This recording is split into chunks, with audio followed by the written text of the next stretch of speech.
Hi guys, कैसे हैं आप लोग। सो गाइस, वीडियो में हम जेई मेंस के जो अप्रैल 2023 था उसके haloalkanes and haloarenes chapter के क्वेश्चंस कर रहे हैं, PYQs। इसकी PDF आपको मेरी जो वेबसाइट है answerexpert.com, देखिए इसको एक बार देख लीजिए। answerexpert.com में आपको इसकी PDF मिल जाएगी। इससे दूसरे मॉक टेस्ट वगैरह जो भी है आपको इसमें एक बार जरूर देखिएगा, काफी मटेरियल अपलोडेड है। सो फिलहाल इसमें स्टार्ट करते हैं। फॉर द रिएक्शन नाउ आपको ये एक रिएक्शन दी गई है जिसमें आयोडाइड आयन Br को रिप्लेस कर रहा है और इसमें आपको रिएक्शन पूछे।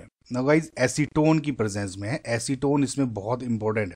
नाउ गाइज ये अगर आप गौर से देखो तो हेलोजन एक्सचेंज हो रहा है, इसमें RCH2Br था ना। फॉर एग्जाम्पल I नेगेटिव को आप NaI मान लो, KI मान लो, कुछ भी, कहीं से तो I नेगेटिव आई रहा होगा। तो अल्टीमेटली क्या हो रहा है, RCH2Br NaI से RCH2I NaBr बन गया, ठीक है, ये PPT बन जाता है। तो ये जो रिएक्शन है इसको आप बोलते हो फिंकलस्टीन रिएक्शन। नाउ एक हेलोजन एक्सचेंज रिएक्शन है, इसकी सिमिलर एक मतलब सिमिलर नहीं लेकिन इसी एक्सचेंज पे एक रिएक्शन होती है स्वार्ट्स रिएक्शन। स्वार्ट्स रिएक्शन में आप फ्लोरीन को एक्सचेंज करते हो, यानी RCH2F आपका मेजर प्रोडक्ट बनना चाहिए, उसमें स्वार्ट्स होता है। नाउ गाइस एक बात देखिए, जो आपकी फिंकलस्टीन रिएक्शन है इसकी ये जो सोलवेंट है, हम क्या सोलवेंट यूज कर रहे हैं ये बहुत जरूरी होता है, इंपॉर्टेंट होता है। जनरली फिंकलस्टीन रिएक्शन में आप पोलर एप्रोटिक सोलवेंट यूज करते हो, पोलर एप्रोटिक। पोलर एप्रोटिक में एग्जाम्पल आपका हो जाएगा जैसे ऑब्वियसली एसीटोन दे दिया है आपको, है ना, या आपको डाइमिथाइल सल्फोक्साइड दे दिया हो जिसको आप शॉर्ट में DMSO भी बोलते हो। तो जनरली इस टाइप के पोलर एप्रोटिक सॉल्वेंट आपके यूज किए जाते हैं, ठीक है। नाउ गाइज अब आपको एक बार मैं रिएक्शन बता देता हूँ क्या होती है, उस वो जरूरी है रिएक्शन मैकेनिज्म की ताकि आपको समझ में आ जाए। देखिए शॉर्ट में बताऊंगा, ज्यादा कुछ ऐसा नहीं है कि RCH2Br है गाइज, है ना। अब क्या हुआ, सबसे पहले तो ये पोलर एप्रोटिक है एंड SN2 मैकेनिज्म फॉलो करती है। नाउ वी नो कि अगर SN2 मैकेनिज्म फॉलो कर रही है तो जो ये आपका आयोडाइड आयन था ये फ्रॉम बिहाइंड अटैक करता है और ये निकल जाता है। तो फाइनली होता क्या है कि RCH2I बना और यहाँ पे आपका Br नेगेटिव। ना ये तो प्रोडक्ट हो गया, but we know for SN2 mechanism जो यहाँ से यहाँ पे आप आते हो तो इसमें एक इंटरमीडिएट बनता है जिसको आप ट्रांजिशन स्टेट बोलते हो। तो उस ट्रांजिशन स्टेट में जैसे CH2 है, करेक्ट, ये CH2 है, तो इसमें क्या होगा, I नेगेटिव जैसे जैसे जुड़ रहा होगा साथ ही साथ जो ये Br है ये टूट रहा होगा। तो ये क्या बोलते हैं, ट्रांजिशन स्टेट हो गई, समझ में आया। तो ये कोई चार्ज नहीं है। नाउ अगर आप इस पूरी थ्योरी को देख के ऑप्शंस को जाए, the transition state formed in the above reaction is less polar than the localised ion. की जो रिएक्शन मैकेनिज्म है ये न्यूक्लियोफिलिक सब्स्टिट्यूशन फॉलो कर रही है जहां पे आयोडाइड आयन रिप्लेस करता है, चाहे यहाँ पे Br होता है या Cl होता है, उसको रिप्लेस करता है। अब जो ये ट्रांजिशन स्टेट है ये यहाँ पे क्या पार्शियल बॉन्ड्स होते हैं और ये चार्ज नहीं है जनरली, समझ में आपको, ये चार्ज नहीं है ना, तो ऑब्वियसली आपको दिख ही रहा है कि less polar than the localised anion, ठीक है। So this statement is correct. Second अगर देखोगे, the reaction can occur in acetic acid also, this is a incorrect statement. Now why, because देखिए जो एसिटिक एसिड है is a polar protic, basically जो acetic acid है आपका polar protic solvent होता है। नाउ जैसे हमने पहले बताया कि रिएक्शन में आपकी पोलर ए प्रोटिक रिएक्शन चाहिए, तो हेंस ये इनकरेक्ट हो गया।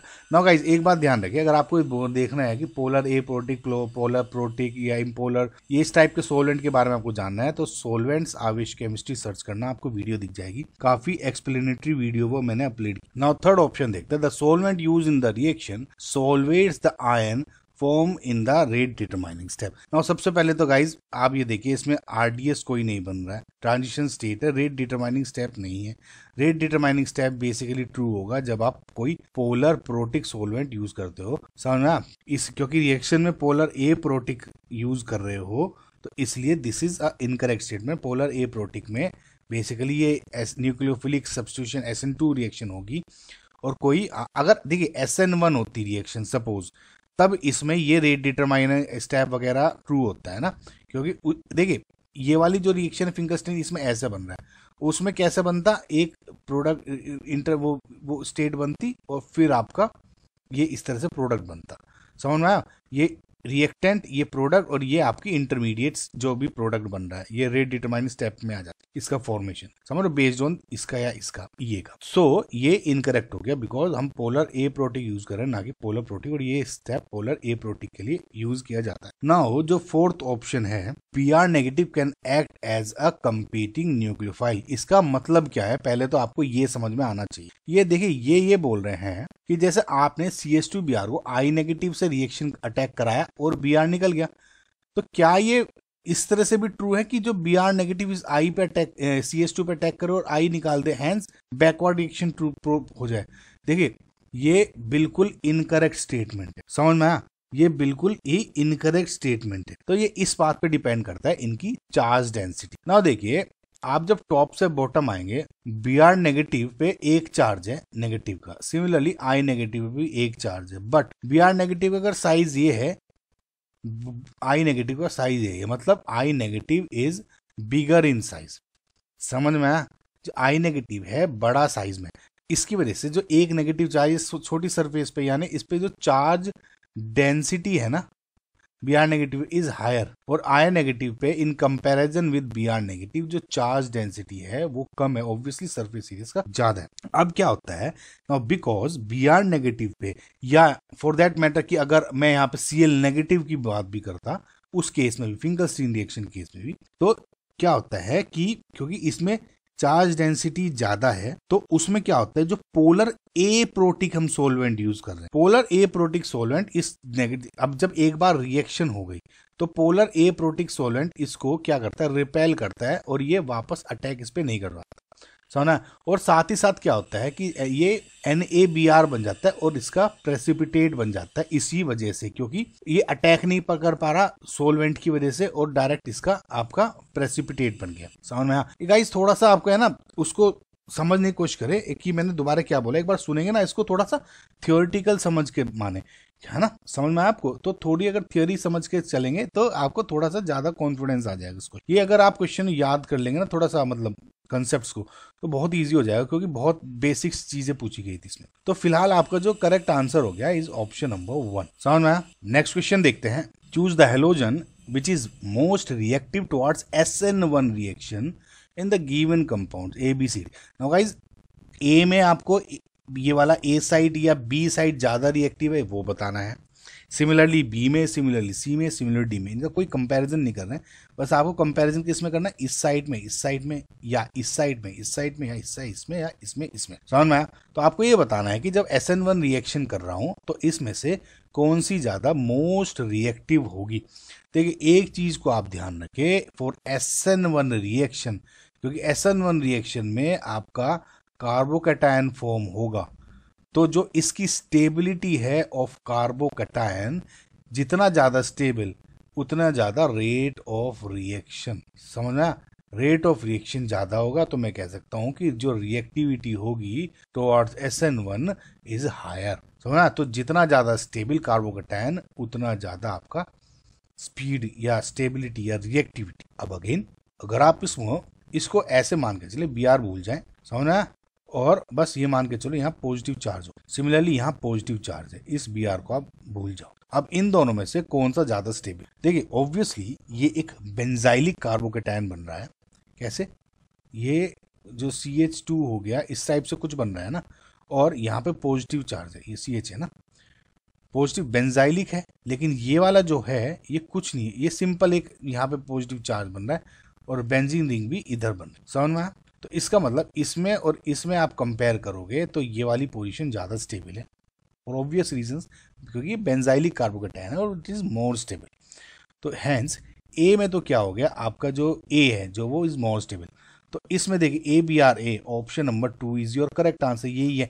देखिए कितना इजी है, इस अगर क्वेश्चन को आप देखें, आपको ज्यादा दिमाग लगाने की जरूरत नहीं थी, ये वाला ए यही करेक्ट है तो आप डायरेक्ट यहीं पे लगा दो, यानी ये सब इनकरेक्ट हो गए यहीं पे ही, तो कितना इजी हो गया, समझ में आए? तो सिमिलरली अगर हम और ऑप्शंस को देखते हैं, वैसे तो ए अभी आपका करेक्ट आंसर है। बी को देखते हैं। देखिए बी में अगर मैं इस आई को हटा दूं तो यहाँ पे प्लस चार्ज आ जाएगा, और इस आई को हटा दूं तो यहाँ पर प्लस चार्ज आ जाएगा। ठीक है, अगेन जैसे ये बेंजाइलिक कार्बोकैटायन बन रहा था, इसमें ये एलाइलिक कार्बोकैटायन बन रहा है और ये सिंपल 1 डिग्री कार्बोकैटायन है। एंड एलाइलिक कार्बोकैटायन इज, जैसे इसमें सेकेंडरी था, ये बेंजाइलिक था, ये second benzylic is more stable than secondary. Similarly here what we have is an allylic carbocation and on the other side we have a 1 degree carbocation. Now we always know that allylic carbocation is always more stable than the primary carbocation. तो इसका मतलब क्या हुआ कि आपका B का जो option है, बी में क्या है, ए इज हायर। तो इसका मतलब अभी तक तो हम सही चल। सी ऑप्शन पे देखते हैं, ये ब्रिज हेड कंपाउंड बना है। और ब्रिज हेड कंपाउंड में बहुत आपके सिलेबस में बहुत ही बेसिक चीजें हैं, ठीक है। सबसे जो बेसिक चीज बनते हो कि जो ब्रिज हेड कंपाउंड पे, जैसे ये बना देता हूं, चलो मैं इस केस में, है ना, और ये जो ब्रिज बन गया इस तरह से, एक बी आर यहाँ लगा दिया और एक एम ई तो ये है और एक बी आर यहाँ लगा दिया, ठीक है। अब जो ये वाला जो कंपाउंड बनते हैं ब्रिज हेड बोलते हैं इसको, समझ में आया, ब्रिज हेड। क्यों, ये और ये ब्रिज बना रहा है इस ब्रिज हेड को, और ये की ब्रिज हेड है।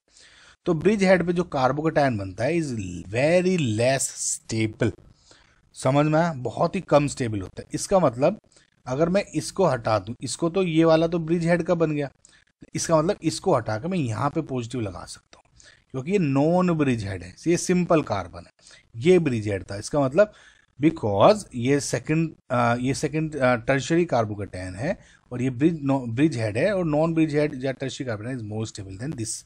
उसका मतलब सी का ये वाला हो गया, ये B position. And here it is evident from in this answer also. D option में अगेन अगर आप डी ऑप्शन में देखोगे फिर से ये तो इजी ही हो गया, बी आर हटा दो, यहाँ पॉजिटिव चार्ज, ये बी आर हटा दो, ये पॉजिटिव चार्ज, तो ये वाला 1 डिग्री कार्बोकैटायन है, this is I mean primary carbocation, this is your tertiary carbocation. We know that tertiary carbocation is always stable, more stable than the primary carbocation. That means D का BRA हो गया। I hope guys आपको ये question समझ में आया होगा, बहुत बेसिक था लेकिन अच्छा क्वेश्चन था। नेक्स्ट क्वेश्चन देखते हैं। The correct order of reactivity of following haloarenes towards nucleophilic substitution with aqueous NaOH. Now, पहले तो आपको बताई दिया कि इसमें न्यूक्लियोफिलिक सब्स्टिट्यूशन रिएक्शन हो रही है, तो दैट मीन्स कि यहाँ पे कहीं OH नेगेटिव आ रहा होगा, और इस पे अटैक नहीं कहूंगा, मतलब देखिए इसकी मैकेनिज्म डिफरेंट होती है, ये ध्यान रखिएगा आप गाइज, मैकेनिज्म डिफरेंट होगी। इसमें इस तरह से अटैक करके इसको ब्रेक नहीं कर सकता। इसमें क्या होगा, ये एक H को निकालेगा, फिर ये कुछ रिस्टेबलाइज होगा पूरे रिंग में जाके, फिर ये ब्रेक होता है, समझ में आया। इसलिए कंफ्यूज मत होना, मैं आपको सिर्फ क्वेश्चन का मतलब बता रहा हूँ कि होता क्या है, इसलिए ये मत कहना कि अब मैंने कह दिया कि अटैक करा और यहाँ निकल गया। प्रोडक्ट क्या बनता है कि ये OH Cl को हटाएगा, OH को लगा दिया, तो ये न्यूक्लियोफिलिक सब्स्टिट्यूशन रिएक्शन होगी, राइट। नाउ अब इसको देखते हैं, इस न्यूक्लियोफिलिक सब्स्टिट्यूशन के लिए क्या आपके ऑर्डर होगा। सबसे पहले देखिए OH नेगेटिव आ रहा है, यानी एक नेगेटिव एंटिटी आ रही है, तो इसका मतलब जितना हायर इस रिएक्शन पे पॉजिटिव चार्ज होगा, या मैं कहूँ कि जितनी ज्यादा या जितनी कम इलेक्ट्रॉन डेंसिटी होगी, जितनी कम इलेक्ट्रॉन डेंसिटी होगी, समझ में आ रहा है, जितनी कम इलेक्ट्रॉन डेंसिटी होगी वो उतना ज्यादा उसका रेट होगा, ऑब्वियसली, क्योंकि ज्यादा पॉजिटिव बड़ा चार्ज एक नेगेटिव चार्ज को जल्दी अपनी तरफ अट्रैक्ट कर ले, तो ये वाला आप फंडा लगा सकते हो उसमें। सो अगर अब आप इसमें देखते हैं, एक एक करके देखिए, जो Cl नेगेटिव है ये लोन पेयर है इस पे, और जो क्लोरीन है ये खुद से एक हाई इलेक्ट्रॉन विड्रॉइंग ग्रुप होता है। अब इसमें दो पार्ट हैं, या तो लोन पेयर या फिर Cl की खुद की इलेक्ट्रोनेगेटिविटी। इस पे कौन सा एविडेंट होता है, इस पे मैंने बहुत अच्छे से तरह से एक्सप्लेन किया हुआ है, ठीक है, अब वीडियो जरूर सर्च करना। लेकिन देखिए जब भी कोई हेलोजन जुड़ा हुआ है तो वी नो कि इसके खुद के क्लोरीन की इलेक्ट्रॉन नेगेटिविटी की वजह से -I यहाँ पे शो करता है, और जो लोन पेयर है इसकी वजह से आपका +R या +M आप बोल दो, तो वो शो करता है। लेकिन इस केस में जब आप हेलोजन्स यूज करते हैं, देखिए और अदर केसेस में तो आपको ये लिख देते हैं कि भैया +R इज मोर, इसका इफेक्ट ज्यादा होगा माइनस से, लेकिन हेलोजन के केस में उल्टा हो जाता है। माइनस आई इज ऑलवेज, इसका जो इफेक्ट है प्लस आर से ज्यादा होता है इसके केस में। ठीक है गाइज, इतना समझ में आपको। तो इसका मतलब क्या हुआ, इस केस में मैं प्लस आर को हटा देता हूं ताकि आप कंफ्यूज मत हो। मैं ये कह देता हूं ठीक है, इलेक्ट्रॉन खींच रहा है माइनस आई, ठीक है। अब इसमें NO2 और Cl में, अब देखिए एक Cl की वजह से तो माइनस आई है ही, जो अभी मैंने आपको एक्सप्लेन कर दिया। NO2 इज बहुत ही ज्यादा स्ट्रॉन्ग इलेक्ट्रॉन विड्रॉइंग ग्रुप होता है, बहुत ही अच्छा स्ट्रॉन्ग विड्रॉइंग ग्रुप होता है because of minus are effect. समझ में? तो ये दो इफेक्ट हो गए। अब तीसरा, अब देखिए तीसरे के केस में Cl, जो Cl है उसका तो हो गया आपका माइनस आई जो अभी शो कर। अगेन अब OMe को देखें, अगेन इसमें ऑक्सीजन जो है वो अच्छा एक इलेक्ट्रॉन विड्रॉइंग ग्रुप होता है, इसकी अच्छी इलेक्ट्रॉन विड्रॉइंग पावर होती है। तो लेकिन ऑक्सीजन पे यहाँ पे लोन पेयर्स भी हैं।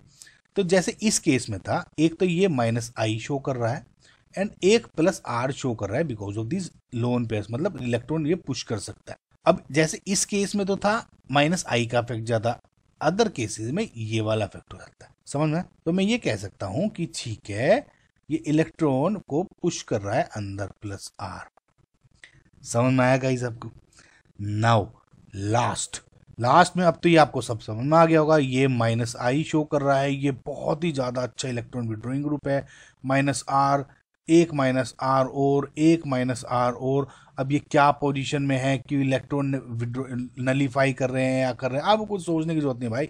NO2 मैंने इतने जोड़ दिए, यहाँ पे Cl नेगेटिव तक जोड़ दिया है, इसका बहुत फर्क है। तो सिंपल डी तो आपका सबसे ज्यादा होगा ही यहाँ पे, तो यानी ये कट गया और ये कट गया। अब उसके बाद देखो डी सबसे ज्यादा। अब इन तीनों में देखो, ये माइनस आई इकलौता, ये माइनस आई माइनस आर, ये माइनस आई प्लस आर। अब या ऑब्वियसली ये ज्यादा हो जाएगा बी। अब इसमें और इसमें देखो ये खींच रहा है, ये प्लस भी कर रहा है माइनस भी कर रहा है, समझ लो इसकी वजह से काम खराब हो गया। सो यानी फिर हो जाएगा ए, देन हो गया आपका सी। आई होप आपको गाइज ये समझ में आया होगा। इसका मतलब जो आपका करेक्ट ऑप्शन क्या हो गया, option number 4 is your correct answer. So next question देखते हैं। Identify the correct order of reactivity for the following pairs towards the respective mechanism. अब इन्होंने कहा है, देखिएगा कि जो SN2 मैकेनिज्म है इसमें इन दोनों में किस में ज्यादा होगी, SN2 पूछा। अब एक बात देखो आप, ये है आपका, पहली बात तो SN2 कैसे होगी, ये है एंड ये Br जुड़ा हुआ है। सपोज कोई न्यूक्लियोफाइल अटैक कर रहा है, वो अटैक यहाँ से करेगा, कहते हैं कि फ्रॉम बिहाइंड अटैक करता है, आगे से नहीं आएगा जहाँ पे ग्रुप है, पीछे से करेगा। तो मतलब इस कार्बन पे अटैक करा और ये निकलेगा। सिमिलरली इसमें यहाँ पे अटैक करना चाहिए, यहाँ पे निकलना चाहिए, SN2 ऐसे होगी। लेकिन वी नो कि जब भी आपकी कोई SN2 रिएक्शन होती है उसमें जितनी ज़्यादा स्टेरिक हिंड्रेंस होगी या स्टेरिक क्राउडिंग होगी तो उतना कम उसका रिएक्टिविटी होता है। मतलब देख अगे ये तो हो गया प्राइमरी। अगर यहाँ मैं कह दूं कि सपोज ये वाला भी होता Br, तो ये सेकेंडरी हो गया, ये टर्शरी हो गया, सॉरी प्राइमरी हो गया, ये सेकेंड टर्शरी हो गया। एक यहाँ पे भी कह सकते हो न्यूक्लियोफाइल ने अटैक करा और निकल गया, तो क्या होगा, स्टेरिक हिंड्रेंस बढ़ती जा रही है ना गाइज। मतलब जो यहाँ पे भी ग्रुप होंगे कुछ, तो इनका ग्रुप का भी कुछ साइज होगा तो इफेक्टिवनेस कम होती है घुसने में। ये बहुत बेसिक कंसेप्ट है, अगर आपने ऑर्गेनिक में पढ़ी होगी SN2। तो because of higher steric hindrance जो ये है आपका सेकेंड वाला, इसका कम होगा, यानी ये ऑप्शन आपका करेक्ट है। समझ में? अब SN1 में कहा है ये वाला बताओ। देखिए SN1 रिएक्शन क्या होती है, आपका कार्बोकैटायन फॉर्म होगा। समझ में? और SN1 रिएक्शन में जितना ज्यादा स्टेबल कार्बोकैटायन उतनी ज्यादा आपकी जो रिएक्शन है होगी, रिएक्टिविटी ज्यादा होगी। तो इसमें अगर मैं इस कंपाउंड में Br निकाल दूं तो आपका ये कार्बोकैटायन बन गया। सिमिलरली दूसरे में आप अगर आप देख रहे हो ये वाला बन गया, तो क्या मतलब है, ये आपका हो गया बेंजाइलिक कार्बोकैटायन, ये हो गया आपका primary carbocation. And we know benzylic carbocation is more stable. तो मोर स्टेबल है तो इसका मतलब आपकी इसकी रिएक्टिविटी भी ज्यादा होगी। तो ये बी ऑप्शन भी आपका करेक्ट है। सी ऑप्शन देखते हैं, इलेक्ट्रोफिलिक सब्सटीट्यूशन। अब देखिए इलेक्ट्रोफिलिक सब्सटीट्यूशन क्या है। सबसे पहले तो आपके समझ में, इलेक्ट्रोफाइल को सब्सटीट्यूट कर रहे हो आप, इलेक्ट्रोफाइल को आप सब्सटीट्यूट कर रहे हो। मतलब जैसे सपोज आपकी कोई बेंजीन रिंग है और आपको इलेक्ट्रोफाइल ऐड करना है, यानी जिसपे चार्ज डेंसिटी कम है, तो ऑब्वियसली जिस कंपाउंड पे आप जोड़ रहे हो उस पर चार्ज डेंसिटी ज़्यादा होनी चाहिए। तो जितनी जितनी ज़्यादा चार्ज डेंसिटी, जितनी ज़्यादा चार्ज डेंसिटी उतनी जल्दी वो अपना इलेक्ट्रॉन फाइल को अट्रैक्ट करेगा अपनी तरफ, पॉजिटिव चार्ज को। समझ में आया? तो इसी हिसाब से देखना है। अगर आप इसमें देखोगे तो Cl है, ठीक है, ये माइनस आई इफेक्ट शो करता है। जैसे मैंने आपको बताया था, जो क्लोरीन ये हैलाइड्स होते हैं, ये अपने जो इलेक्ट्रोनेगेटिविटी की वजह से माइनस आई शो करते हैं, और इन लोन पेयर्स की वजह से अगर किसी रिंग पे जोड़ दो उसको तो प्लस आर भी शो करते हैं, ये प्लस एम कह दो तो plus R and plus M. But लेकिन in case of these halogens जो हेलाइड्स होते हैं, इनके केस में प्लस आर का इफेक्ट कम होता है, माइनस आई ये वाला ज्यादा इफेक्ट होता है। इसका रीजन मैंने आपको, अब मेरे चैनल पर वीडियो अपलोडेड है, इसके रीजन की आप जरूर सर्च कर लेना। तो minus I effect is greater than plus R. तो मैं ओवरऑल ये बोल देता हूं कि इस केस में जो माइनस आई इफेक्ट शो कर रहा है, नाउ इस केस में माइनस आई हो गया। नाउ NO2 क्या है, माइनस आर इफेक्ट शो करता है। इनफैक्ट ये बहुत ही अच्छा इलेक्ट्रॉन विड्रॉइंग ग्रुप होता है। अगर आपको नहीं पता, इस पे एनालिसिस करने की भी इतनी जरूरत नहीं है। NO2 दिखा तो मत समझो खूब बहुत ही ज्यादा बढ़िया इलेक्ट्रॉन विड्रॉइंग ग्रुप है। तो इसका मतलब देखिए, दो तरह एंड से इलेक्ट्रॉन्स खींच रहा है, ये एक तरफ से खींच रहा है। ऑब्वियसली इस पे पॉजिटिव चार्ज, इस पे जो पॉजिटिव चार्ज ज़्यादा है, तो मैंने क्या कहा, ये कहूँ तो इलेक्ट्रॉन डेंसिटी कम है इस पे। तो इसका मतलब क्या हुआ, इस पे इलेक्ट्रॉन डेंसिटी ज़्यादा है इन कंपैरिजन टू दिस। तो जो पॉजिटिव चार्ज आएगा किस पे आएगा, जिस पे इलेक्ट्रॉन ज़्यादा है, तो यानी ये। तो इसका मतलब ये भी सही दिया हुआ है, यानी ये भी आपका करेक्ट स्टेटमेंट है। नाउ गाइज, अब ऑप्शन है न्यूक्लियोफिलिक सब्स्टिट्यूशन बताना है, इसमें वो ज़्यादा। देखिए गाइज, देखिए न्यूक्लियोफिलिक सब्स्टिट्यूशन में जैसे इसमें क्या था कि इलेक्ट्रोफाइल ऐड कर रहे थे, न्यूक्लियोफिलिक सब्स्टिट्यूशन में नॉर्मल ये होता है कि न्यूक्लियोफाइल ऐड कर रहे हो और जो जो रिंग है आपकी उस पर जितना पॉजिटिव चार्ज होगा, इलेक्ट्रॉन डेंसिटी जितनी कम होगी, उतनी आसानी से न्यूक्लियोफाइल ऐड हो जाएगा। लेकिन इसमें आपको एक थोड़ा सा एक कैच और देखिए कि यहाँ पे माइनस आई इफेक्ट शो कर रहा है, इस पे माइनस आई इफेक्ट है और इस पे माइनस आर है। तो कायदे से तो इस पे चार्ज ज़्यादा है, समझ में?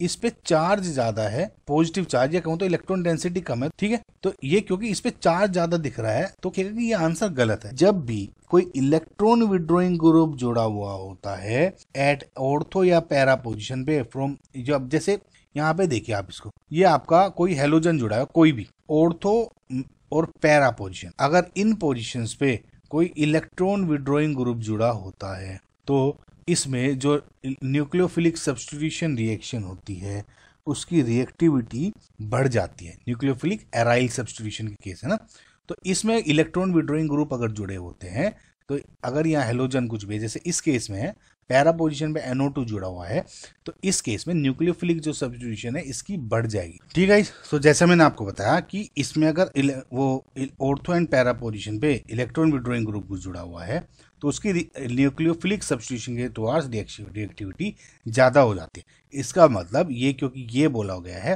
तो ये क्या हो गया, इनकरेक्ट स्टेटमेंट हो गया। सो इसका मतलब A, B, C और करेक्ट ऑप्शन। अब देखिए इसमें, अच्छा इसमें गाइज ये थोड़ा इनकरेक्ट दिया हुआ है, आप ये मान के चलें, या इसको ऐसे कर लो, ठीक है, या फिर इसका जो ऐसा ऑर्डर बना दो, ये मान के चल लेते हैं, ठीक है। तो इसका मतलब जो ऑप्शन नंबर 2 है इज योर करेक्ट आंसर। ये जरा इंपॉर्टेंट कंसेप्ट था, इसको जरूर आप ध्यान रखना। Okay guys, so next question देखते हैं। The major product P formed in the given reaction is. Now guys, electrophilic aromatic substitution reaction हो रही है जिसमें किसी एक एरोमेटिक कंपाउंड पर इलेक्ट्रोफाइल को आप ऐड करते हो। सो बेसिकली रिएक्शन क्या हो रही है, इस H को हटा के इस E को जोड़ दो तो ये हो जाता है इलेक्ट्रोफाइल हो गया एक तरह से E पॉजिटिव, आप मान के चलो, जिसपे इलेक्ट्रॉन डेंसिटी कम होती है, ठीक है। तो इलेक्ट्रोफिलिक एरोमेटिक सब्स्टिट्यूशन।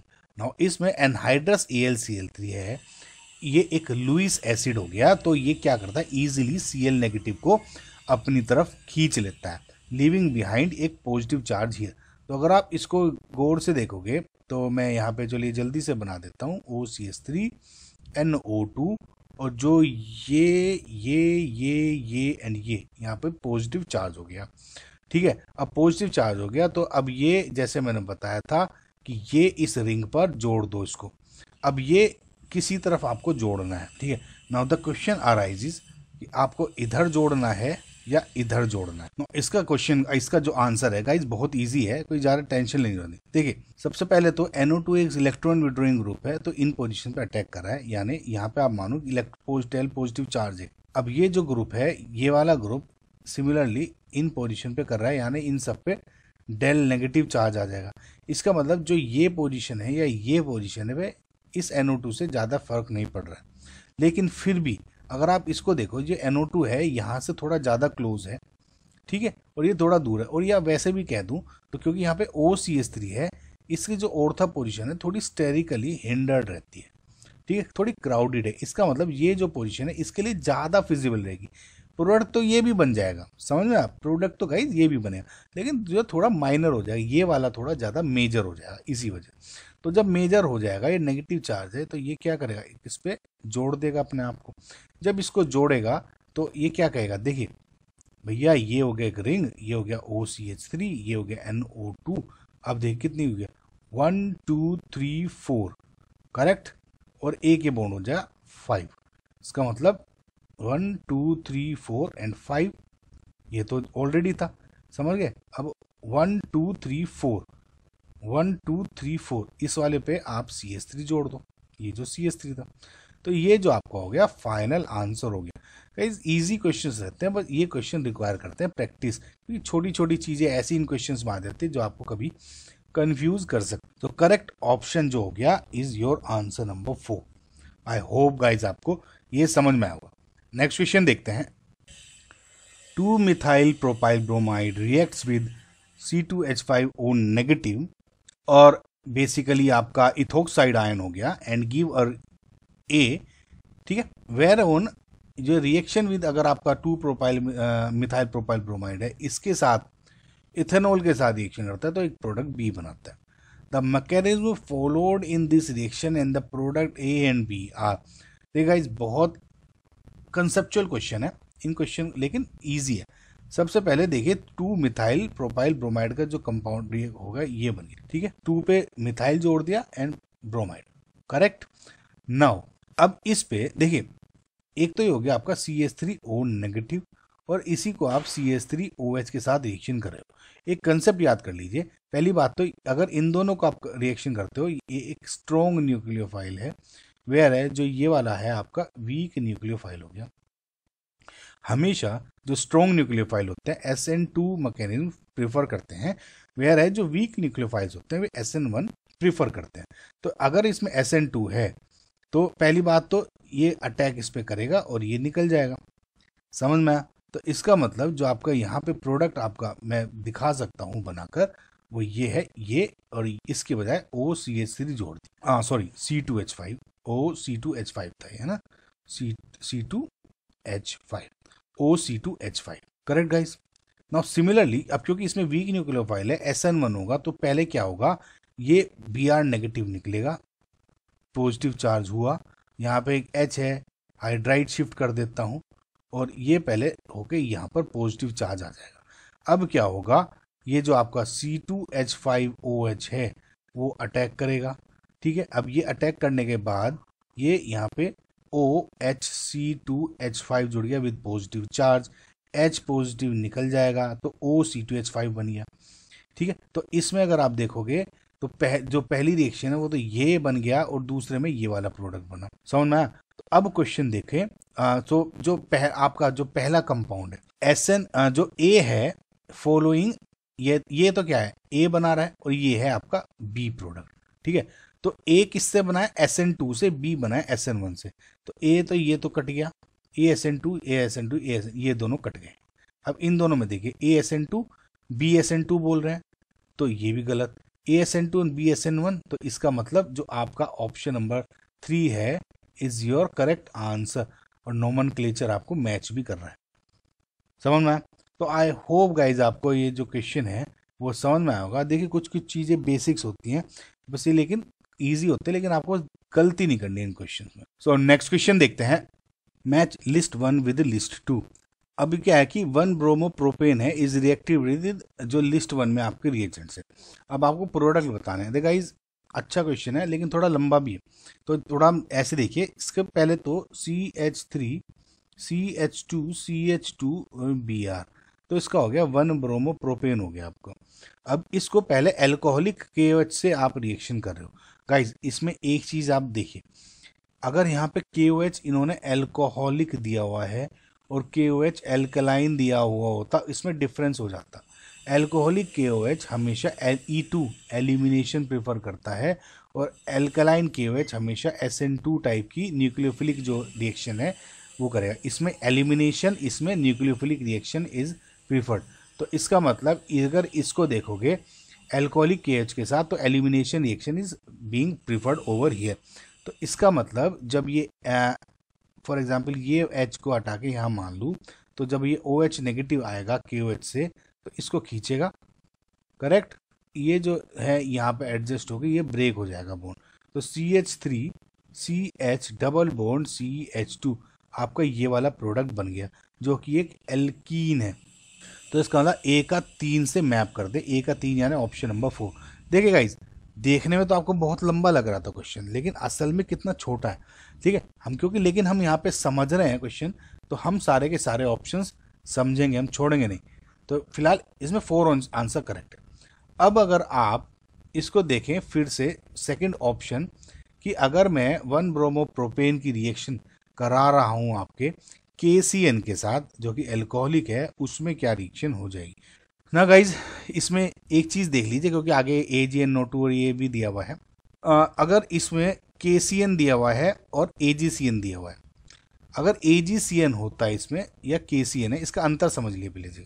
जब KCN होता है तो मैं मानता हूँ मेरी अटैकिंग स्पीसीज CN नेगेटिव होती है और ऑब्वियसली SN2 रिएक्शन तो प्रीफर होगी इसमें, लेकिन जब मेरा SN2 होगी तो CN ही जुड़ जाएगा, ठीक है। लेकिन इस केस में जब आप AgCN करते हो तो AgCN का बेसिकली स्ट्रक्चर ये हो जाता है और इसमें अटैकिंग स्पीसी बेसिकली ये वाली होती है।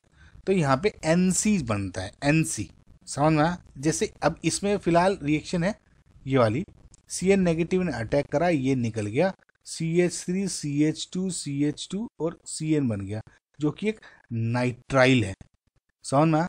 तो ये क्या है आपका, एक नाइट्राइल। लेकिन अगर इस केस में मैं AgCN से रिएक्शन कराता तो यहाँ की आपकी क्या बनती, CH3 CH2 CH2 NC। अंतर समझ में आ रहा आपको। तो ये चीज आपको समझ में आना चाहिए, कंसेप्ट बता दिया मैंने आपको। तो ये क्या है आपका, फिलहाल इसका पूछा था, तो ये क्या हो गया आपका नाइट्राइल, करेक्ट। तो B का हो गया आपका 1, तो ये मैच कर रहा है। तो अगेन C का आपका AgNO2 से रिएक्शन जो मैंने आपको AgCN और उसका कंसेप्ट समझाया है, तो सेम टू सेम आपका इसमें लग जाएगा। देखिए AgNO2 का जो स्ट्रक्चर होता है इज लाइक दिस, Ag आपका O है, N है, यहाँ पे ये वाला कंपाउंड हो गया, ठीक है। अब लेकिन एक दूसरा हो जाएगा यहाँ पे, क्या अगर KNO2 होता तो इसका स्ट्रक्चर तो ये हो गया आपका, करेक्ट। लेकिन अगर KNO2 होता तो कि KNO2 में कैसा स्ट्रक्चर हो जाता है इसका, ये वाला। तो अंतर है। मैंने इस पे भी पूरे कंसेप्ट पे वीडियो बनाई हुई है गाइस, एम्बीडेंटेड लिगेंड्स की, तो उसको जरूर आप समझें, देखें मेरे चैनल पे। मैं गाइस बहुत चीज़ें अपलोड की हुई है, लेकिन स्टूडेंट्स देखते ही नहीं मेरे चैनल पे। मैं क्या बताऊँ आपको, ठीक है। तो अब इसमें अंतर आ जाता, इसमें अगर मैं देखिए इससे जब मैं अटैक करता हूं तो ये निकलेगा, यानी CH3 CH2 CH2, यहाँ पे N डबल बॉन्ड O और O बन गया, O नेगेटिव मान लेता हूँ, है ना, ये वाला। इसको बोलते हो आप नाइट्रो एल्केन। तो यहाँ पे मैच कर रहा है B का C का 4। लेकिन अगर जस्ट इन केस बता रहा हूँ आपको, देखिएगा इस कंसेप्ट समझ रहे हैं, तो अगर ये वाला होता तो यहाँ पे क्या बनता, ये अटैक करके निकालता, तो CH3 CH2 CH2, यहाँ पे क्या बन जाता, ONO, ठीक है समझ में। तो फिलहाल ये हो गया। अब D का देखते हैं, D का लास्ट, सेम कंसेप्ट सेम ही है, इसमें मैं अब जल्दी से बता देता हूँ आपको। तो again CH3 CH2 CH2 Br है, इसमें आपको रिएक्शन करनी है इससे। तो जो ये वाला कंपाउंड है आपका, ये क्या है, CH3 COO नेगेटिव, या O नेगेटिव कह दो या OAG कह दो, एक ही बात होगी। लेकिन इसमें अटैकिंग स्पीसी ये वाली लोन पेयर की हो जाती है, तो ये अटैक करेगा, ये निकल जाएगा। तो यानी CH3 CH2 CH2, ठीक है। और यहाँ क्या बन गया, OC double bond O CH3, correct. Okay guys. और साथ में गाइज ये जो AG है ना और ये BR है, तो AG BR प्रेसिपिटेट बना देते हैं, जरूर ध्यान रखना। तो ये क्या है आपका, एक एस्टर, तो हो गया आपका डी का दूसरा। तो आई होप गाइज आपको समझ में आएगा, सारे ऑप्शंस समझा दिए मैंने, मैच भी करा दी। ठीक है, सो नेक्स्ट क्वेश्चन देखते हैं। The major product in the Friedel Crafts acylation of chlorobenzene is. देखिए गाइज, सबसे सिंपल बात आप ये समझें कि एक क्लोरोबेंजीन है, ठीक है, इसमें Cl आपका ऑर्थो एंड पैरा डायरेक्टिंग है, यानी जब भी इस पे इलेक्ट्रोफाइल जुड़ेगा आपका कोई भी, तो या तो ऑर्थो पे जुड़ना है या पैरा पे। लेकिन जब इस दोनों ऑर्थो और पैरा की बात आती है तो पैरा इज मोर प्रिफर्ड या मेजर ओवर ऑर्थो पोजीशन, यानी अगर एक इलेक्ट्रोफाइल जुड़ रहा है तो इस पोजीशन पे जुड़ना है। तो ये तो एक बात होगी। अब सवाल ये है कि इस इलेक्ट्रोफाइल की ये क्या होगा। ठीक है, देखिए फ्रीडल क्राफ्ट एसाइलेशन रिएक्शन में क्या होता है, आपका ये जो प्रोडक्ट है इसकी रिएक्शन हो रही है CH3COOCl in the presence of anhydrous AlCl3। Now we know anhydrous AlCl3 क्या हो जाएगा, लुईस एसिड हो जाएगा, Cl को अपनी तरफ खींच के AlCl4 नेगेटिव बना सकता है, और यहाँ पे leaving behind a positive charge. तो जब मैं इलेक्ट्रोफाइल की बात कर रहा था तो इधर आपका इलेक्ट्रोफाइल की वैल्यू हो गई CH3COO पॉजिटिव। अब सिंपल आपको इससे यहाँ बॉन्ड बनाना है, हेंस ये आपका करेक्ट आंसर हो जाएगा। सो दैट मीन्स जो आपका ऑप्शन नंबर 4 है, this one is your correct answer. I hope guys आपको ये क्वेश्चन समझ में आया होगा। So that's all guys, thank you for watching. ये दूसरी भी वीडियोज़ हैं जो चैप्टर्स हैं गाइज, उसको जरूर देखें। आप प्लेलिस्ट है, अगर आपने सब्सक्राइबर नहीं करा है प्लीज़ देखें, लाइक करें, बहुत हेल्प मिलती है गाइज चैनल को। और ध्यान रखें इसकी PDF जो है answerexpert.com जो है मेरा ये बना हुआ है, इस X को ध्यान रखना, answerexpert.com, ठीक है, और प्लीज़ उसकी PDF आपको मिल जाएगी। So thank you guys, bye.